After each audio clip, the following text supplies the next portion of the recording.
Is there anything more exciting than the first home game of a new season? It's Everton in that first game. You can see a youngster behind me going to the CFA, where I know they've got a fun day for some young kids. So let's look the other way, and you can see the main stadium. Always one of my favourite views over this bridge to the main stadium. So let's see what's going to happen tonight.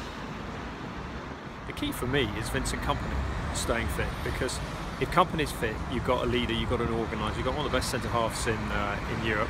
You've also got a pretty vocal presence inside the dressing room and on the pitch as well, which is key. I know teams are quieter nowadays, but I just think he's such an important individual. So I think if the president, as the Belgians call him, stays fit, then then it could be quite a season. We just look at the attacking riches, and if City gets Sanchez as well. I mean, Sanchez, I'm a huge Sanchez fan, because whatever the game, whatever the second of the game, whatever state, even if Arsenal are 3-0 up, Sanchez, when he's playing for them, is a force, and he will be a fantastic addition. People talk about all the great creative players that City have got.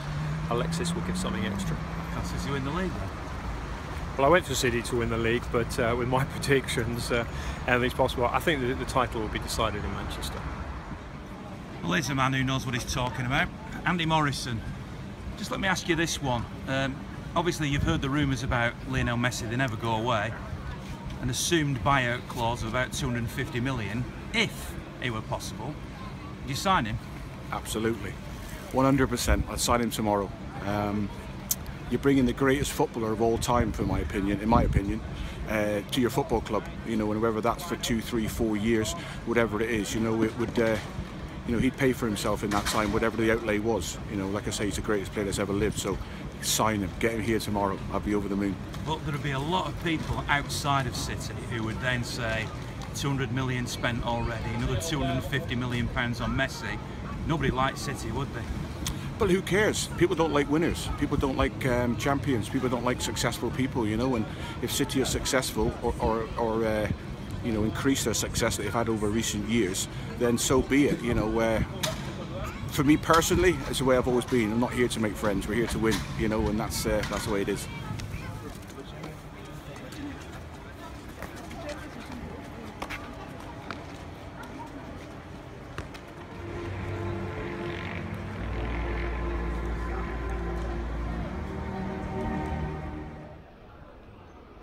Now this is a pub that lots of City fans will recognise, Mary D's. I've not gone in tonight, maybe I will another week, but I've got 3 fans out here who stood with me. I've just been speaking to Andy Morrison and asked him about these rumours, and I know you're probably sick of the rumours of Messi or somebody like that coming, and I said if he was to come, and the reason I asked it him was because they're talking about £250 million, right, the fee.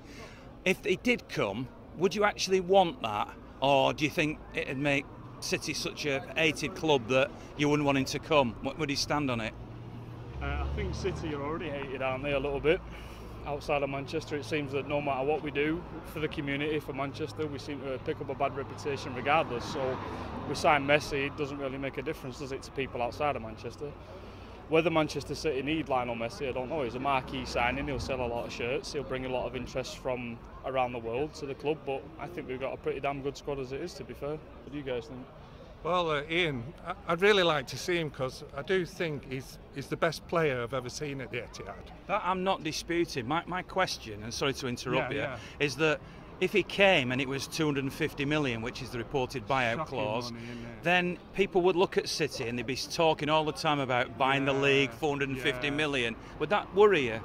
In a way, that does. I wish, it was like when I first started following City and we used to have homegrown talent coming through. Like, in the 81 Cup final, we had about 6 homegrown players then, and there was kind of more of a connection with them, and I really enjoyed that aspect of the game, So would you do it or wouldn't you do it? I know it's hypothetical. 50-50 on it.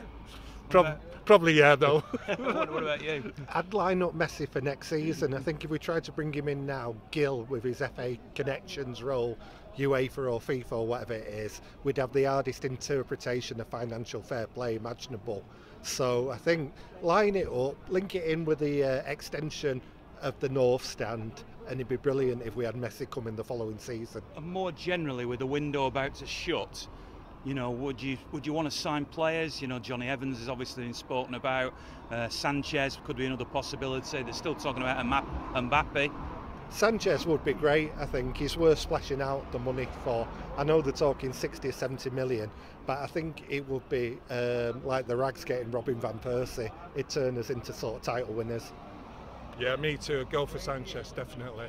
It'd be a great asset. The damage, the sort of criticism City would get wouldn't bother you then if they spent again? I think it'd be nice to have a more expensive bench. I think we've got a title winning starting 11 as it is. As injuries go throughout the season, it is interesting to see what you can squeeze in there to you know, change things around a little bit in those games where teams like United park the bus. You know, just bringing a different player on, something a little bit different. Sanchez offers that, so why not?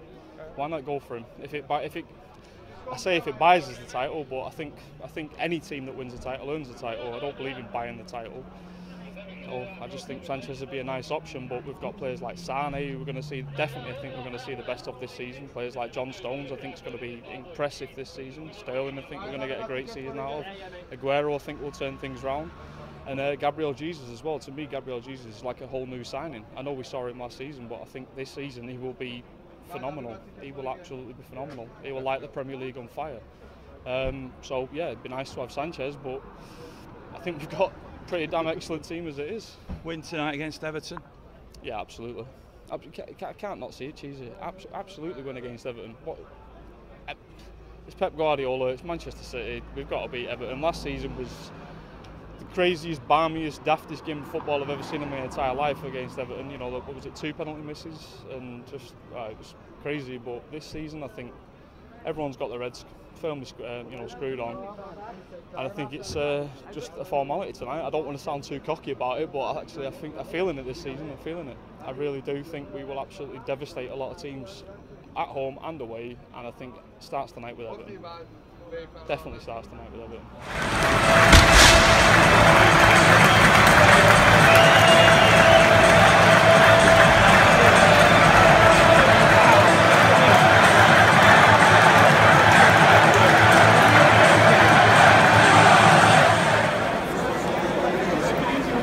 In my opinion, with Pep, I think we've obviously put all our eggs in one basket and gone behind the guy, but I think he's going to have to change his ways a little bit here. I think it's a cultural thing. I think, you know, he's trying to implement this Barcelona model of playing it. I've not seen a Barcelona team play there tonight, the way they do the intricate passing and play. I just don't think I have.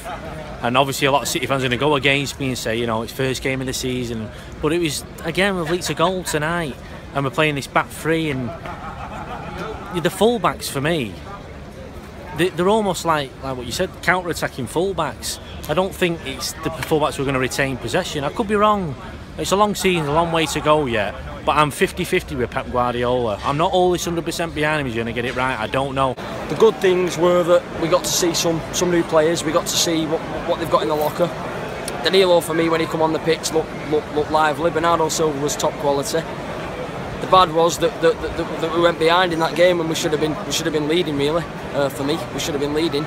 We should have been at least 2 up when we conceded the goal, and had we been 2 up, it might not have got to the goal, to be honest with you. Talking about the chances for Aguero, maybe Gabriel.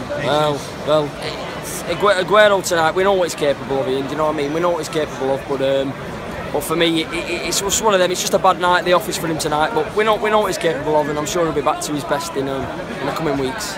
I'm not worried about that. Still optimistic, but it's one of them. Everybody deserves. Well, everybody's due a bad night once in a while, but really, yeah, 2 or 3 for him tonight should have been maximum. Yeah. I thought the sending off was ridiculous when Walker got sent off, and I thought then our attitude was much better. We played some great football. Sterling's goal was an absolute gem, and we could have maybe snuck it at the end. So is your glass half full or your glass half empty? Oh, it's half full, mate. Always half full? Always half full. That'll do for me. Alright. You look fed up. Tell us your verdict on that. Slow start, still bedding in. Still need to get the players playing together again. I think we've come up against a side that was 10 men behind the ball, and it's a long goal season, isn't it? Long goal season. I think those signs are there. Just need to bed it in a bit more and just get the players playing the way they should be playing. Are you happy with the back 3? Just see, I want to see Mender. I want to see what he can do. I think for the fullbacks as well. From Walker sending off was a bit harsh. So, see the back three system might work at Chelsea. I don't think the way we play football is a bit too much football passing at the back. What's your verdict? Come on, what's your verdict on that? It was alright in the end, but referee robbed us again. You know what I mean? Obviously the sending off you're talking about. Oh yeah, definitely, yeah. It was terrible. We've seen it last season, but we need to put the chances away, don't we? We didn't put our chances away at first, but at the end, you know, it made it more exciting when we went home. But it was too little, too late, to be honest. But thank you, Ian. What frustrated me first half was the fact that for 45 minutes he sat on his hands and watched Sane get absolutely mullered down the side he was on. Should have been changed in the first half. Anyone, you can see it's not working. Got to change it. And for what we're paying Guardiola, and he's supposed to be this football genius, got to change that. It's not hard. It's not difficult. If you see something wrong like that, you change it. It's clearly not working. So I think tactics first half he got them wrong, but fair play to the lads coming back the second half the way they did. You never thought we'd had down to 10 men there. That was stunning. That second half, brilliant. Made up with it. I think we've got the players to win the league, but the system, what he's asking them to play, I think they're finding it. I don't think they know what to do when they're asking him. I think they're confused by what he's asking them to do. I know if I was in the dressing room, I'd be confused by what he's asking me to do because I don't understand. They're like caught in middle ground, whether to attack or sit back. I don't know. And all this retaining possession in our own half, well, that's all well and good, but it's all about getting in behind. When Mancini was in charge, I had a season ticket in the East Stand here, and Mickey Rich used to get a lot of our attacks in behind on the overlap. He was brilliant, and Zabaleta as well. They were brilliant at it. So, I don't know. You know, I'm not going to put all my eggs in one basket, it's not going to work, but I just think I'm 50-50, right down the middle. Well, the facts say that City should have won that game. They had 3 glorious opportunities to score before Everton got ahead and before Kyle Walker's dismissal. First of all, the normally reliable Sergio Aguero with a great chance that I've put my mortgage on for him to score, but he didn't. Gabriel Jesus hit fairly tamely at the goalkeeper, another good chance, and then David Silva rattles the post. Up go Everton to the other end, score against arguably 3 players who were at fault.